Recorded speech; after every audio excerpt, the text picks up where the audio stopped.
super excited. This one kind of long in the waiting here. And Jordan and I guess go back, I guess like a couple of years, maybe a little over 2 years now.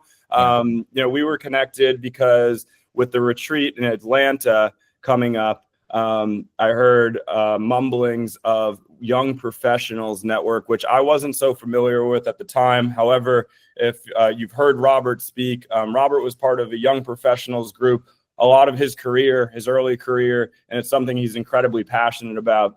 And with that, Compass, Young Professionals was born because of Jordan, because of Jordan's founding and Jordan becoming the national director of this effort. And in Atlanta, at the Buckhead office, they launched the first national event at the retreat.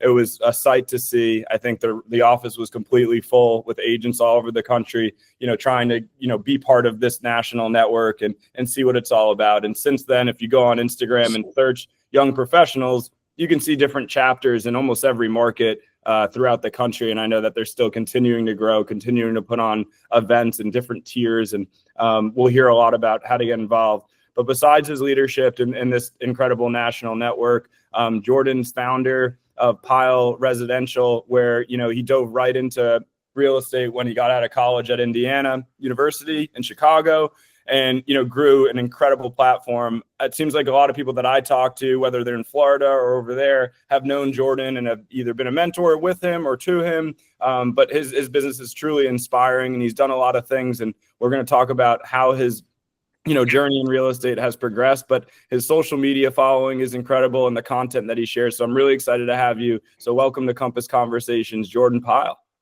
Thank you, man. Super flattering. Appreciate that. All those nice things you have to say. So as I mentioned, just series of learning and failing forward. And that's kind of what the last 11 years in this industry has been. And so just got a lot of little nuggets by just figuring it out as we go, but appreciate hearing those things. And it's a good reminder that we're on the right track. So thank you. Yeah, we got so much to talk to. And like I said, I think this is one that's going to be a few different conversations, but in order to kind of set the groundwork here, let's start from the beginning. Before real estate, everyone has a story of how they kind of found themselves into it. You're studying, it looked like it said environmental management at IU. Tell us about your time at IU and was the focus at that time, let me get out of here to get into real estate? Was that on your mind?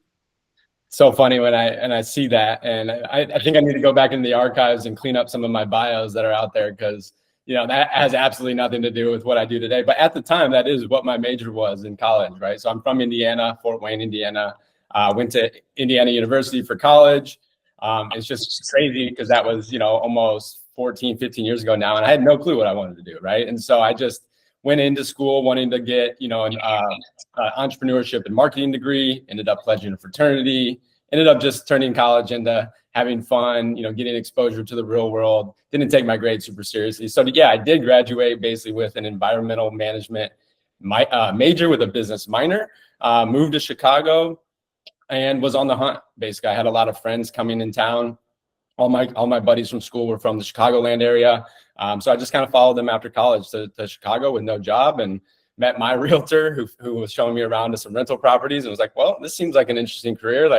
Let me take a look at this. Met with his managing broker at the time. He's like, we got a place for you if you go get your license. Not knowing that most companies, obviously Compass is an exception, but if you have your license, they're going to, approach you and recruit you right after you get your license. So that was now 11 years ago. I was sold the dream of, freedom, flexibility, financial abundance, and really quickly learned that it's a lot more than just that. But now we look back 11 years and just kind of have been iterating along the way. So really for me, it was just a desire to get into something that I felt like didn't have a ceiling, that was going to be able to return me the amount of effort that I put into it. Always came from kind of a sales background with my dad being in sales my whole life. So I kind of had exposure to that. But yeah, I didn't really know what I was signing up for. And it's definitely evolved over the years. But that was my initial introduction to real estate. And as we continue to grow within this group and this Google Meet today, please drop your name and kind of your market in the chat, just so Jordan gets an idea now that we have some more folks on here of kind of where you're located. So he knows, that, kind of we're hitting a bunch of different markets. And kind of back to this. So let's stay on the topic of obviously college and kind of breaking into Chicago in the real estate market. Was there anything that you studied? I know you said you were having a good time over there in the university, but like, was there anything that studied that kind of like a light bulb went off, or something that you carried into the work that you do now? Maybe it was a course or a teacher or a mentor. Just curious. No, I would say just the networking in general. I think that's kind of how I started to look at college, was just the people that I met would become, my greatest source of potential, people in a network that I could tap into in the future. And quite frankly, when I was in college, I wasn't super career oriented at that time. I was just kind of living my life, and really kind of turned that switch my senior year of college. But I always had that gravitation to marketing, I would say, entrepreneurship. I always wanted to create a business, or, I always thought it'd be like a product versus like selling a service. But I had some business classes, entrepreneurship in particular, that I think just kind of got the gears turning. And then when I got out, I was like, okay, well, this feels like something that is very entrepreneurial, being real estate. And so let me go down this path and see if I can kind of create what I want out of it with that interest that I had. Yeah, and I love that. And I studied entrepreneurship at University of Miami as well. And I think, the coolest things about that is like the biggest companies that we see today, present themselves because of either opportunities, because there was, something going on, whether it was an issue or just something that needed to be slightly improved. And I think, we'll dive into that when we go into like YP and kind of that stuff. Question for you. Do you still stay in touch? You said a frat and other things. Do you still stay in touch with your college connections, and have you converted any of them into clients? Yeah, for sure. I would say, the closest group of people was a group of probably 50 to 75 people. I've maybe transacted with, 25% of those over the last 11 years in real estate. And they're all just in my CRM. Some of them are better friends than others. We grow in life, we go our different ways. Sometimes we stay aligned with people. Sometimes they grow a different direction, we go a different direction. But I've definitely done my best to stay in touch, at least at a minimum level, just to be a resource to them if they need my real estate services, and obviously just for friendship as well, but not super detailed. I think more of my network these days is the people that I've come across and in contact with since graduating from college. Yeah, I have a question for you on this specific topic, and I think the folks that are listening will definitely be like, oh, I'm happy you asked this. So you're reaching out to somebody, maybe a college buddy that, the connection is here or there, right? Maybe you see your cross paths maybe once, twice a year. How do you make the conversation get into real estate? Do you have like a kicker comment or something, or does it just organically fall into like, hey, like I'm here to help you, or refer any of your friends or anybody you work with? I'm sitting with a lot of agents right now specifically, and we know that you hold listings, you hold the power, and to pass referrals is that easy. But the hardest part is getting like a little uncomfortable and mentioning to people that you're familiar with that, hey, like, let me be your guide within the real estate world. I'm curious if you have anything or pointers on that specific topic. Yeah, I mean, I think it's evolved over the years. When I was earlier in the business, when I didn't have momentum, it was very much like scraping LinkedIn contacts and going in and adding their emails, which I probably shouldn't have been doing, and then reaching out and saying, hey, I just want to be a resource to you. I honestly would use my youth at the time and my inexperience is like, hey, I know this is the case. Like, give me a chance. I'm going to work hard. I'm going to find the answers if I need them. And I would love to earn your trust and your confidence as your real estate resource, right? That was the beginning. And those conversations eventually led to, maybe some uncomfortable feelings in the beginning, but then they would start to see me on Instagram. They would start to see me on Facebook, which was probably the more common platform back then, or on LinkedIn. And maybe they didn't reach out year 1 or year 2, but year 4 or year 5, they're like, hey, we've been following you, my wife and I, for the last 5 or 6 years. We love what you're doing. We would like to, get in touch and work with you now. So I think I've really just honed in, especially in the last 5 years, on just kind of the one-to-many approach through social media and through just my digital presence at large.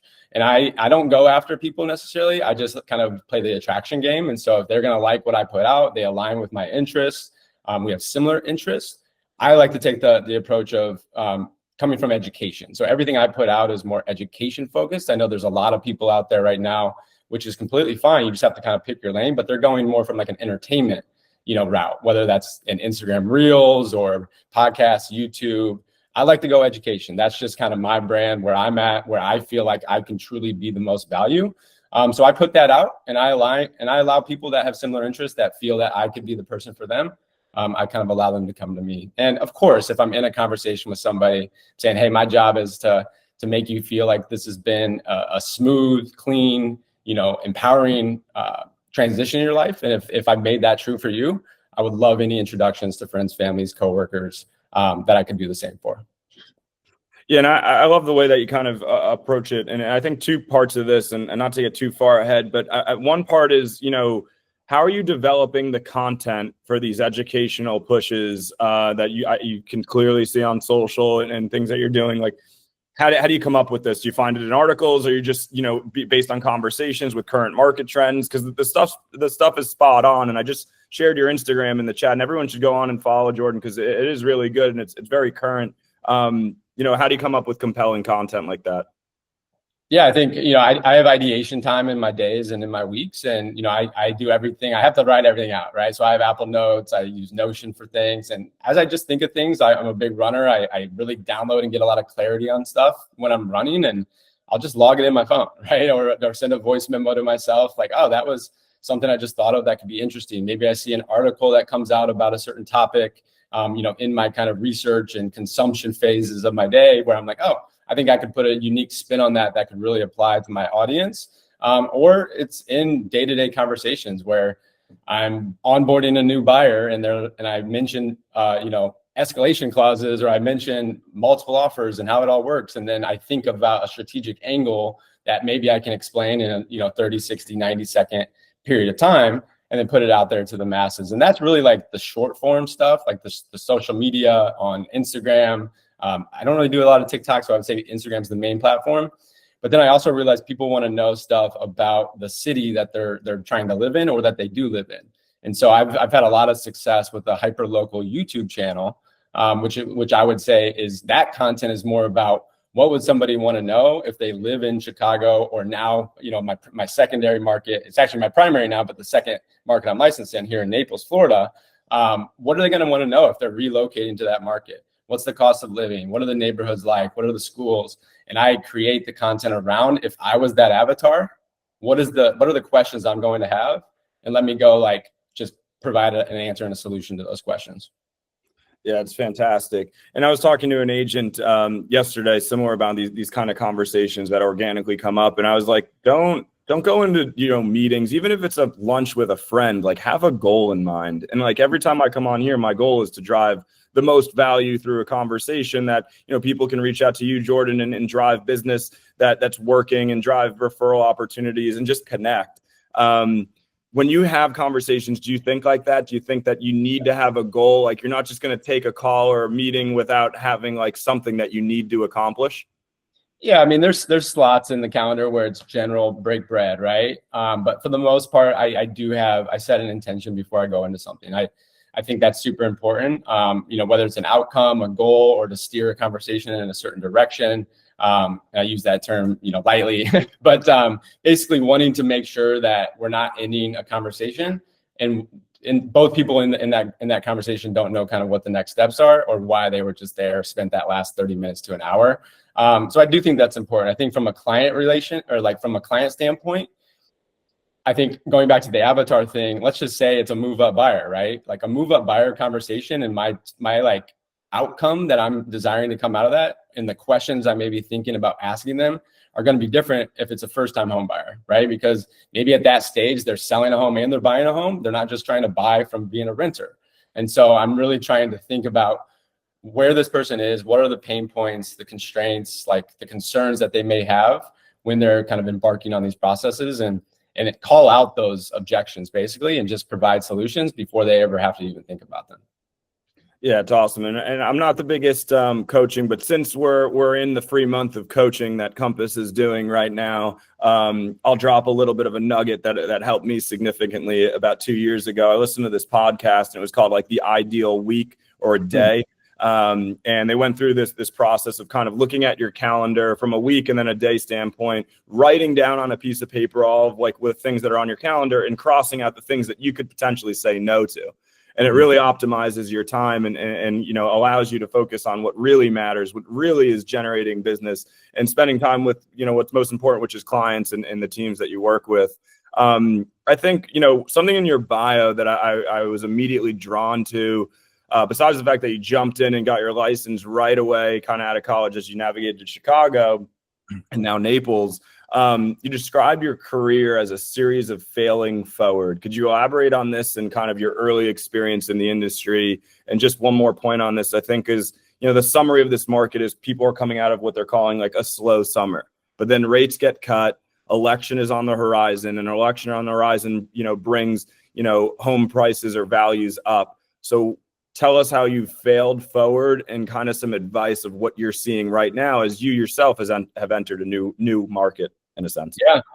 No, I mean, I think I've reframed the, what I think of as failure, and we've all heard this before, but really it's just learning. I just think, it does feel like failure in the moment, but there's always lessons that come from it, right? And so I just was always the type. I didn't have to know all the details.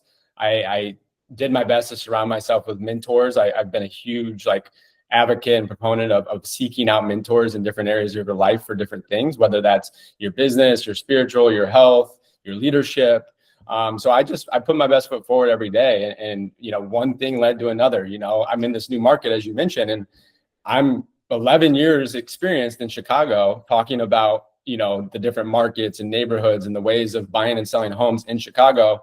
And I'm now in a brand new market where I just learned what a condo hotel is the other day, right? And so from before that conversation I didn't know much, but in my process of researching, finding the answers, talking to a mentor and my partner here in Naples, I was able to learn a whole new set of things I didn't know from the conversation before that. And so I think it's just been a series of stacking those type of experiences on top of each other. Every day you learn 4 or 5 new things that came up. There's never a transaction that something new doesn't happen. And then next time we see that, we know kind of how to respond or approach it. So that's kind of what I mean by failing forward. It's just taking, the moment that's in front of you, doing the best that you possibly can. If you don't know something, going to find the answer, getting back to that person, and then learning and incorporating what you're learning, and then using that and applying it the next time around. And then that just builds that snowball momentum. And then over time, 11 years later, you feel like the thing like the back of your hand, right? And so that's been my approach, and that kind of stretches in all facets, whether it be leadership, my own personal development, through clients and everything else, marketing, social media, and things like that. So you kind of built a well-oiled system in Chicago, and you're kind of letting that run with your leadership there. But you enter Naples. What are you doing first? How do you attack this market? Obviously, you said it's gaining the knowledge so that what's going on there. But from advice for folks that might be establishing a farm or thinking of starting a farming campaign or doing something to really tackle Q4, what are you doing, and what would your advice be on this topic? Yeah, I think I'm trying to simplify as much as possible. And I'm definitely a person who will get in my head and try to create the perfect plan. And then at some point you just got to start executing. And so I spent some time doing that. And really, when you look at the plan, I summed it up to really 3 pillars. It's my personal brand through social media. So that's, mainly Instagram, stories, reels, things like that, just letting the people know that are in my world, because some of those people are Chicago people. Some of those are agents throughout the country, a good amount of them. Some of them are in Florida, right? And so just being able to put out content, eventually people start to associate you with whatever that content is. So that's the first thing. I think the second thing is I'm lucky that Chicago, I believe, is the number 1 or the number 2 feeder market into Naples, Florida. And so I'm leaning into my 10, 11 years of experience in Chicago. And I've not just been an agent there, but I've been highly involved, right? And so I used to I was the local YPN advisory board chair. I sat on the NAR YPN advisory board. I just have always been involved in my market, and I've been collaborative in my market, where I feel like I know, 80 to 90% of those agents on a friendship level, not just as, colleagues, right? And so I'm going to lean into agent to agent referrals, letting them know that, hey, I'm now in a new market and I want to be kind of your go-to real estate resource for Naples, because I just made that transition to that market and I know what it's like to come from Chicago and have the questions about where I want to be in Naples and how I want my lifestyle to look, right? So that's the second thing, is really leaning into my agent connections nationwide and specifically Chicago. And then the third thing is going to be basically finding ways to just be in the community, doing the things I love to do. And so I mentioned I'm a big runner. I joined a run club that meets every Friday. I don't know anyone, but I'm going to start going to that. And I already have every single Friday at 7 a.m. didn't make it today because I had this call, but going to those places where people have those similar interests and starting to just build organic connections. And so that's kind of the three prongs of my strategy here in Naples. And I understand it's going to take time, but I think that that'll compound pretty quickly, just staying focused on a few things versus trying to do everything. Yeah, I think that's great. And like bite-sized pieces, right? Execute. People spend a lot of time building the plan, but it never comes to fruition. And it sounds like you're doing a good job of kind of knocking down the layers and making some ground there. Specifically on the running group and the different networks, right? Compass is filled with them, and then we'll dive into kind of YP in a second here. But when you look at these networks, obviously you clearly can hear just kind of what you're talking about, your passion for leadership and networking and kind of collaborating with these folks. Like, how do you decide like what you're going to get involved in? And then when you're there, whether it's the running group or like the NAR, YP group back in the day, like how do you attack that? How do you make the decision? We're coming up on a retreat and everyone's trying to find out, where their tribe is, or are they going to play golf? Are they going to go to the nightclub? Like, how do you, what's some advice there to figure that out? Yeah, I think you just got to decide, like, what is the thing you want you to be known for, right? And I think I decided 7 years ago that young professionals, and eventually I'll phase out of it. I'm still pretty young. I'm only 34, so I still got some time, but young professionals has been the thing that I chose, I think. So if you if you're an outdoorsy person, I know there's a Compass Outdoors group, if it's Women of Compass, if it's, Out at Compass, whatever the thing is, like, you have a decision. Do you just want to be a part of a bunch of different things, which I think can be good, and to kind of get your brand out there? But then, like, ultimately, I think you have to decide, what is one thing that I can say no to the majority of everything else and go all in on that one thing? And in that position, can I step up and be in a leadership position? And I think things change when you're no longer just attending a call or you're on a mastermind, but when you're actually starting to lead something and having influence and impact. That's where I think that can take you to the next level. So pick what that thing is for you, and don't be afraid to step up and just like lead that thing or be a part of the leadership for that thing.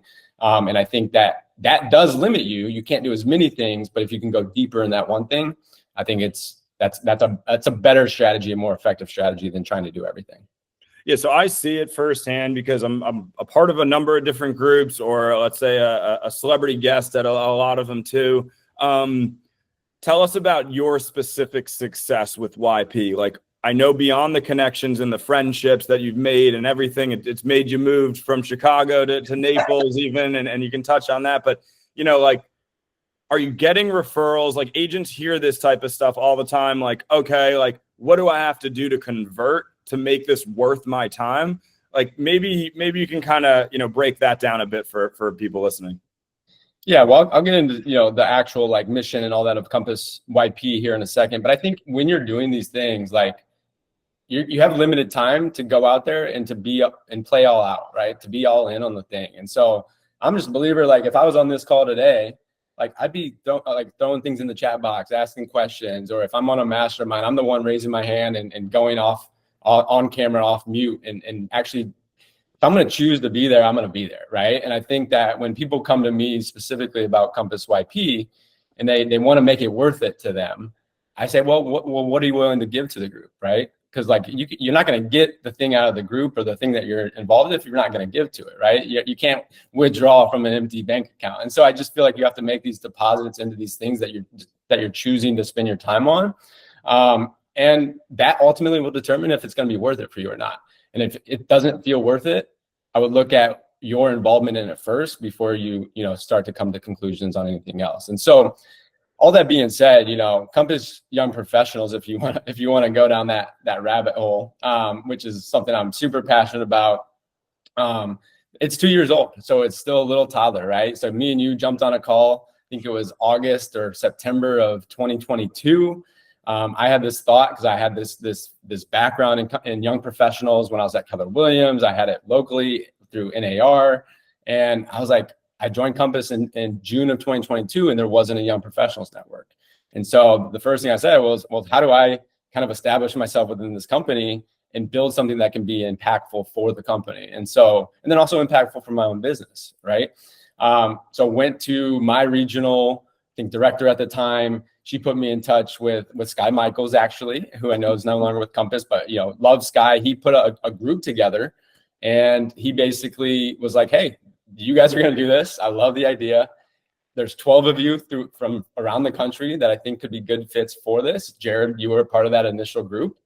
Sarah Collette was a part of that initial group, Tiffany Idle. So some of these people in Florida, I know I'm missing people, but there was about 12 or 14 of us. And we said, this is what we want to do. And we just started doing it. We launched in Atlanta in 2022 at the retreat. Last year, we had a 500-person killer event in San Diego. It was awesome. We just got done with our Compass YP Platinum, which was our inaugural trip for a smaller curated group, which we can get into in a little bit within Compass YP. And now it's grown to, I think we have about 35 chapters throughout the country. There's 2 in the works of launching right now. Boston's getting ready to launch. Hampton's getting ready to launch. And it's just been really cool. And it's been really, the idea was to create like a growth container and environment for young professionals at the company to find their people in their tribe, right? And to be able to offer them resources, collaboration, camaraderie. Really, I break it down into like 4 things. It's like education, and then the 3 C's: collaboration, community, and camaraderie. And basically just providing a network that I wish I had when I was my first 3, 4, 5 years in the business, but also a network that I didn't need to grow out of. And so I think what's so cool about Compass YP is that we have brand new agents that have 0 sales. They're 3 months in the business. They're a part of it. We also have $200 million producers that are in Compass YP that are involved. And so I think it's that place where I'm a believer that you want to get into a community where you're not the head of the class, and you can find people that are at your level, maybe a little bit behind you, that you can help grab their hand and pull them up. And then when you need to grab somebody's hand and be pulled up, you can also find that within Compass Young Professionals. And so just to kind of sum it up, that's really the mission, is to create that environment. And I think we've done a really good job doing so. And we're literally just getting started. And it's super cool to see how it's kind of blossomed over the last 2 years. Yeah, I love the 3 C's, and it's clear, like these events, the virtual meetups and just connecting on a local and national level. You've done a great job of growing it. And I know it's still, like you said, like young, and it's just getting started, and it's going to, be everywhere. What are some success stories that's come out of the group? I know you're specifically a personal case one, but also like from the business standpoint, like, are you seeing mega referrals get closed? Are you seeing people like partner up? Like, tell me, like what are the successes? Because it's not just this group. This happens in other groups too. So I just want people to know like what it means to be part of something bigger than just being, siloed out a little bit. Yeah, well, I want to highlight, some things from in it, and then also things I think that are valuable for the company at large and for other people. So like the first thing I just mentioned, which blew my mind the other day, I just mentioned we had our inaugural Compass YP Platinum trip in Chicago. Actually, we had about 40 of our like 1,500 young professionals from around the country. Our Platinum group is about 100 people. We had about 40 of those in Chicago for a 2-day trip. I added up all the production from 2023 for those people, and it was over $500 million.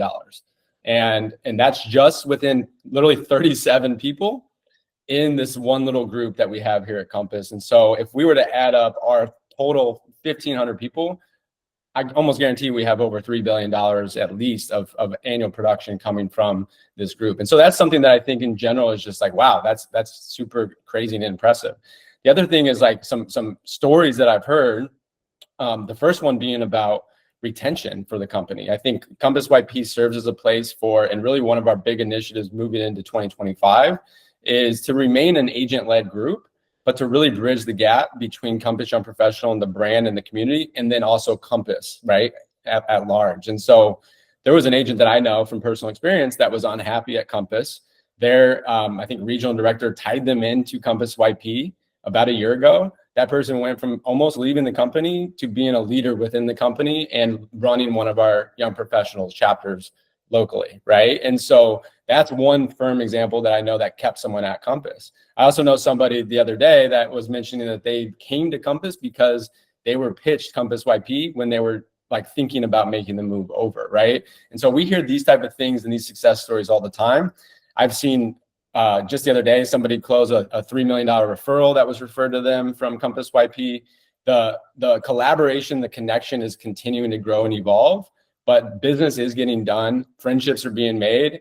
And I think like ultimately at the end of the day, like what we stand for at Compass is like, we want the production, but more than anything, we want that like community and that collaboration and camaraderie as we continue to grow and evolve. And those are the people we want, the ones that are going to come and play all in and really contribute and give back to our community. And so I've seen personal referrals from it. I think the mission is bigger than myself, and I always try to make it about that. But without a doubt, you know, I have exposure to a lot of agents because of it, and that's a good thing. And I just hope that other people can find kind of their own footing within Compass YP to be the go-to person in their market for referrals. It's truly a beautiful thing. And I think if you think about it, like, you're hearing these success stories, that's why I asked Jordan to kind of just touch on them in more detail, is like, there's one of these groups, whether it's YP or something else at Compass. So reach out to your managers, reach out to your peers, reach out to Jordan, connect with them, and you know, they can steer you in the right direction and make sure that you kind of have that feeling of like, wow, like I'm part of something bigger. I'm part of a community that's going to help me grow, that's going to put me in a better mindset, that's going to give me opportunities to really take my business to the next level, and personal stuff that I think that you know, people like a lot of mindset, a lot of coaching efforts. Lawrence had a great question. Would love to know more about how you plan to leverage and transition your already successful YouTube channel to your new market. Great question. I went back and forth on this, and I am actually keeping that one as it is. That's actually one of my main pillars that I've now partnered with a guy in Chicago. He actually was not at Compass, but him and his whole brokerage actually at 30 came over. And he's my go-to for that market now. And so I can film a video in the way that I do for my YouTube channel right here in this desk that I'm at right now. And I'm going to continue to produce those videos and publish them once a week. And that has become like what I call my Zillow, right? That's my way of having an income stream and pillar and lead pillar that continues to work for me when I'm sleeping, when I'm on vacation, when I'm in Florida. So really, I'm looking at my Chicago business as frankly, more of a passive income stream these days. I still am going to be able to service clients at a high level because of the partner that I've chosen to align myself with. But Chicago is going to remain Chicago. And I'm going to take what I've learned over the last 3 years of building my channel. And me and Maddie, who is my business partner and girlfriend here in Naples, we're going to build a Naples channel. And hopefully, because of the experience that I had building Chicago, we can build that to be successful a lot quicker.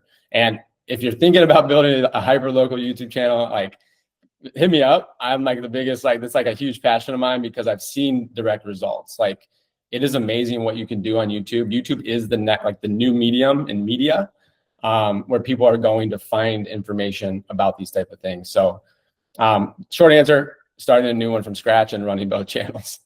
It's amazing. And I think just to touch on, like, I guess YouTube and then Facebook specifically, so starting a YouTube, like, you just got to get after it, or did you read a guide like YouTube for Dummies? Like, how'd you get started? Yeah, I mean, I went down a research rabbit hole for sure. I'll throw out a few like tactical or tangible recommendations. So Ken Posick, he's out of Orlando actually.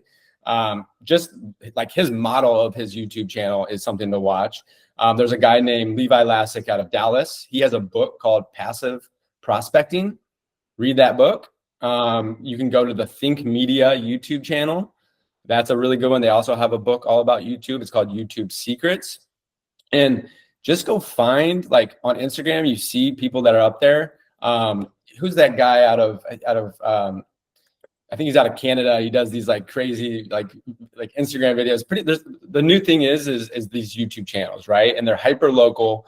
If you go online, you just search living in blank city, you're going to see who like is doing that in those markets. And so I literally just scraped that data.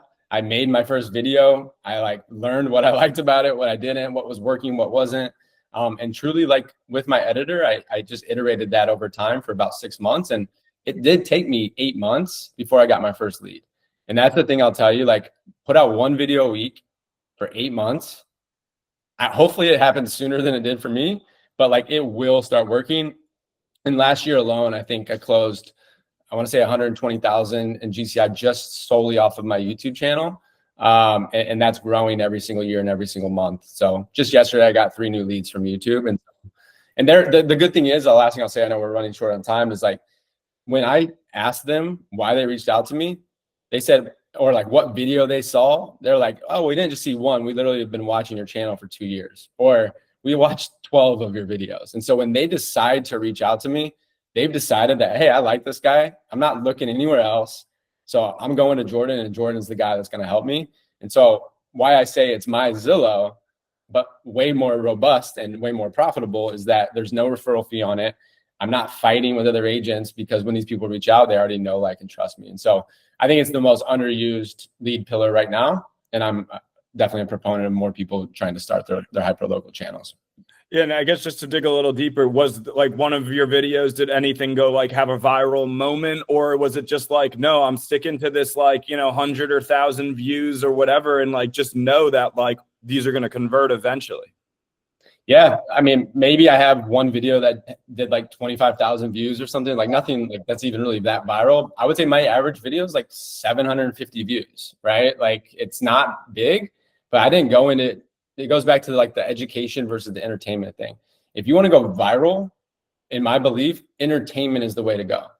If you want to convert, education is the way. And so I've always just wanted, if I got 2 people watch my video and one of them reached out to me and bought a $700,000 house and I made X number of dollars on that, like that's a win for me, right? And so I'm not focused on the metrics of views. I am focused on the metrics of click-through rate, which is how many people see my like YouTube like thumbnail and click on it. And then how do I keep people on the platform? And then what is my unique call to action that leads them to actually reach out to me when they decide that, oh, I like what this guy's doing, I want to work with Jordan. And so I think that's more important than trying to go viral on things. I totally agree. And we've had some agents on these calls talk about, they've gone viral with some short clips. Some have been funny, some have been real estate driven, and most of the time they haven't converted into anything. So millions of views without anything, is interesting. And I know Mike Heggie, different case. I mean, he's done an incredible job of seeing that traction from like a funny viral video and kind of seeing that snowball effect. And I've heard some great success there. Are you investing money behind the YouTube effort besides your time? Like, are you pouring money into like advertising or boosting? No, it's organic. The only thing I put money into is editing. I used to try to edit my videos, and it took me 7 hours one time to like edit 3 minutes of a video. And I said, nope, not happening. So I got a system down pretty good. Again, I'm happy to have another call about it specifically or whatever, right? But I sit in front of my camera, I ideate, I kind of build out a bulleted list. I film the video, send it off into Dropbox. My editor does everything from there, right? And so I would just invest in a good editor and then teach them how to optimize your videos. I think if you're putting out videos, but they're not optimized, you're really just throwing things into a black hole. And so that's the thing with YouTube. It is an algorithm. You need to know how to incorporate the right title, the right tags, the right thumbnail, so that people can find your video and they actually are going to reach out then from your video. Yeah, Jenny has a good question. Is your editor local or overseas? How'd you find them? Overseas. I use a company called Cyberbacker. It's a VA company. I've worked with her for about 5 years. She does all my editing. And then she's like kind of a personal admin / marketing admin at large for me. So that's awesome. One of her responsibilities, basically. I guess quick thing before I ask Sebastian's question here is one tip for agents that are looking to get a VA. I've seen it go wrong more times than it's gone right. So how did you figure that out? Well, there's a lot of great companies out there. I think I'd say it now just from failing forward is I originally saw the job description for my VA much different than what it's evolved into.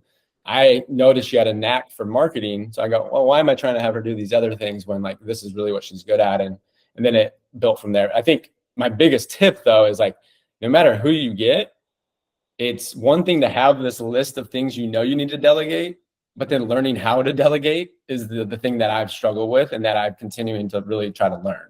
And so if you're going to have somebody, you can't just be like, hey, I expect you to get this, and this done. You got to give them a roadmap and a plan.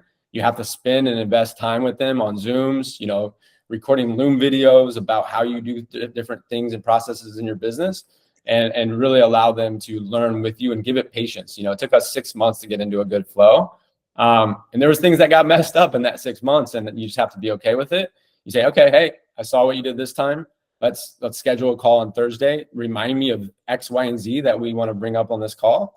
And let's just make sure that next time we do it this way. Right. And so just investing the time and kind of getting clarity about what that looks like together. Yeah, and Sebastian asked, and we heard you're not boosting necessarily these posts, but are you doing something to optimize them? Are you sending out emails, posting on social, like on your channels, not just YouTube as well, to really get that multi-channel optimization? No. So I look at YouTube as its own little thing, its own business almost, because the people that are on Instagram are not looking for long form videos, and the people on YouTube aren't looking for short form videos as much. They are now with shorts, but I think that YouTube stands alone. And the good thing about YouTube, if you are kind of embarrassed or don't want to put your face to like your like sphere of influence, you can just do it all on YouTube. And the great thing is YouTube is a search platform, right? So it's connected to Google. It's, Google owns YouTube. So if people are searching, if you just like were to type in, I know this is my other market, but living in Lincoln Park, Chicago, and you click on the video tab, I have probably 10 of the top 15 videos on that first page of Google. And so it's based off of the people that are searching on YouTube. It's like I'm moving to, Miami, Florida. What is the cost of living? Like, use YouTube as like, what would you be typing into that platform to get the answer you're looking for and create video and content around that? And so the short answer there to Sebastian is I keep it all isolated to YouTube. And I use my Instagram as short form, really for more macro educational things, not like Chicago or Naples focused content. No, it's such a good take, and kind of the strategy, and to hear how it's working is incredible. So, wrap up with a few different questions, because we'll probably go over here. Obviously from Chicago to Naples, incredible feeder markets, now focusing on Florida, but curious to hear, where do you think the opportunities and challenges, obviously a lot of industry changes have happened, but where do you see opportunities and challenges for both of your markets, and kind of the trends that you're seeing? Are they the same, different? Let's hear it. Completely different. I think the challenges could be the same, but I think the markets are vastly different. So coming from Chicago, we're still a extreme seller's market, right? Like, you list something, our average day as a market's, I don't know, probably 21 days, in most markets. We are a little bit of a tale of two cities in Chicago, where the more downtown dense market is more of a buyer's market. What we call kind of the surrounding areas are more of a seller's. There though, you got a buyer, it's very competitive. You're paying asking, you're paying over ask. You got to see something within the first few days. Listings sell within a week, 2 on the market. Like, very easy. You don't have to have a ton of skills there, frankly. And in Florida, what I'm learning, and it's literally a week old that I've been here, is it's a buyer's market, right? Especially in Naples, Florida. There's a lot of inventory. Homes on the market are sitting, 4 or 5 months, and so I think I'm excited about Florida because the agents with skills and that can properly kind of express and communicate their value proposition to their clients, especially with all the new changes and disruptions going on with the new NAR guidelines and changes. Like, we're going to win, right? Like, that's an exciting challenge for me, because I know what my value is as an agent. And I also know in my Florida business, I'm taking a Chicago fast-paced city approach to a slower market, right? And so I also have the ability to say, hey, I have 10,000 agents in Chicago that I have relationships with, and a network of 20,000 there, on top of everyone that they know that is going to be getting exposure to your listing here in Florida. And so I'm kind of leveraging that. But I think, from a marketing or from the market standpoint, it's just dealing with how can you get good deals for your buyers in Florida.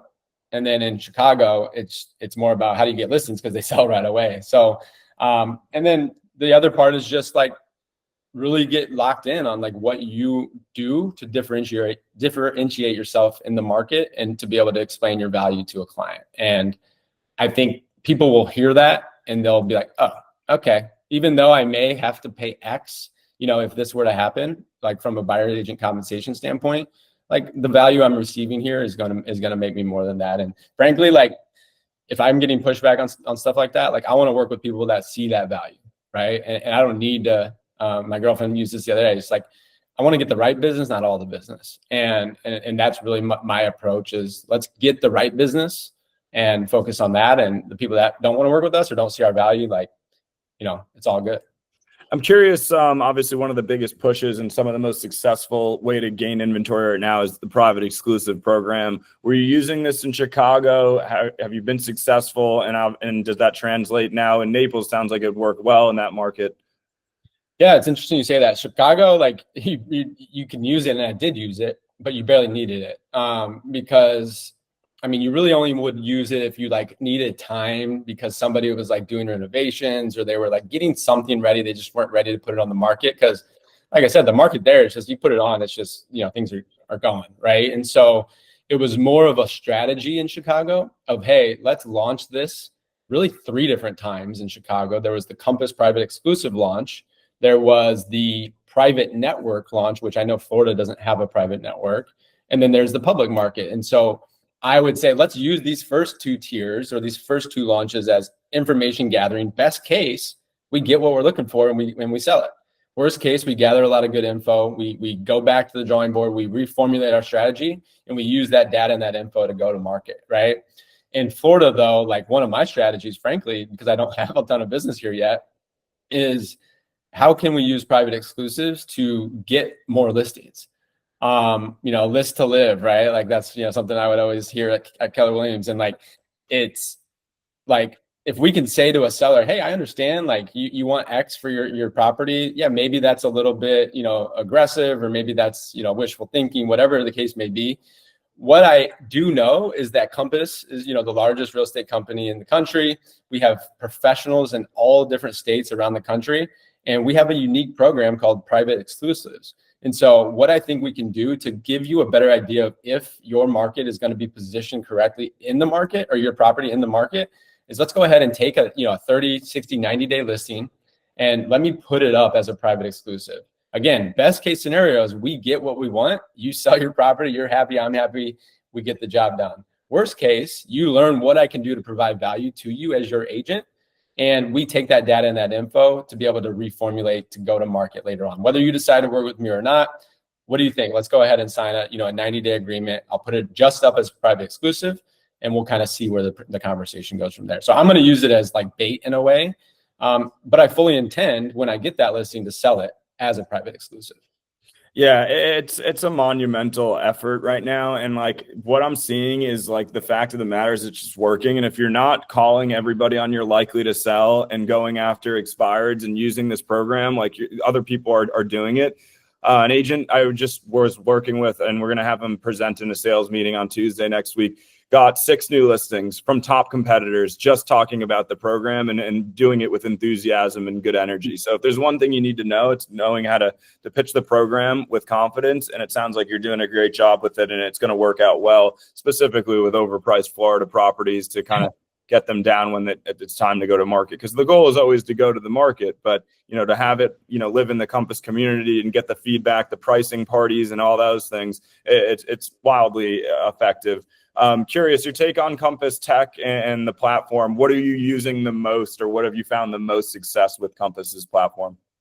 Yeah, I mean, I think as a lot of people I love collections. I love the regular collections, the public collections, really leaning into that, really working on doing better and just keeping, all of my, logging all my information into my system. I use Business Tracker a lot to just keep track of my pipeline, who's nurturing, who's in all the different phases of it. And then we send newsletters and stuff through marketing. There's a lot of other things that I can do to really uncover the tech tools. I think the AIs, I've played around with that, is really interesting from, leveraging that to use that in different element or areas of your business. But if I had to say my favorite, I would say the collections is by far my favorite part of it. Yeah, it's funny. Everybody always says collections. The first product or tech that Compass launched, when we were a tech dream or a company dreaming of tech, and it was the first one, and it still remains to be a favorite, and favorite for buyers and sellers too. It's crazy. I think the Make Me Move though is super cool and interesting, and I'm still wrapping my head around how to use it, in my business. But I think that because when I was new in real estate, Zillow used to have a Make Me Move feature.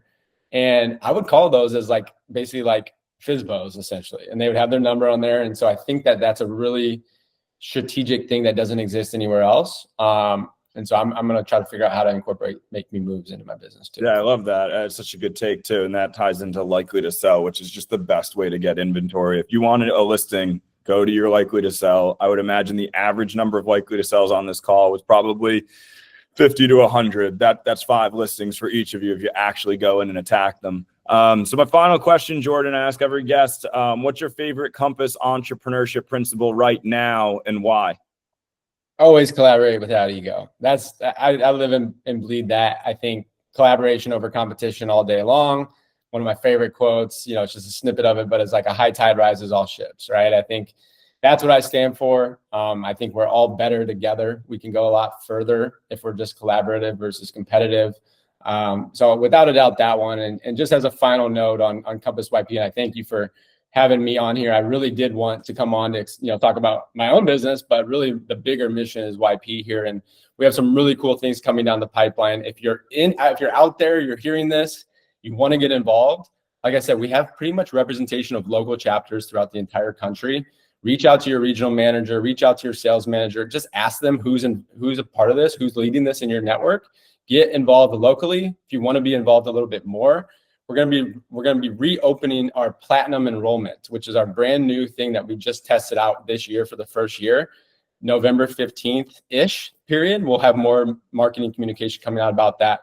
But there's a lot of great opportunities out there. If you feel that in your gut to lead something, to be involved in something, and to really find your tribe with the young professionals, we would love to have you, and happy to answer any questions. You can find me on Instagram, DM me, wherever works. But thanks, Jared. This has been awesome. And I hope it's been valuable to some people today. Yeah, no, you're an incredible natural born leader, and we love what you're doing with YP. And I'm so excited for people to hear about it, and people that are already on it to, kind of hear where you're at, where you're going with it. Super exciting to see you and to, see where all the success is coming from. So we'll have to kind of revisit this as we continue to build your business in Naples. And I'm sure I'll see you around soon. But thanks so much for taking the time and missing the running club. Appreciate you, man. Yeah, I wouldn't miss this, man. So thanks for having me. And seriously, reach out if you're in Florida. I'm trying to rebuild a network here. So would love to meet all of you, and hope you all have a great day. So thank you so much. Awesome. Thanks, everyone. Have a great weekend.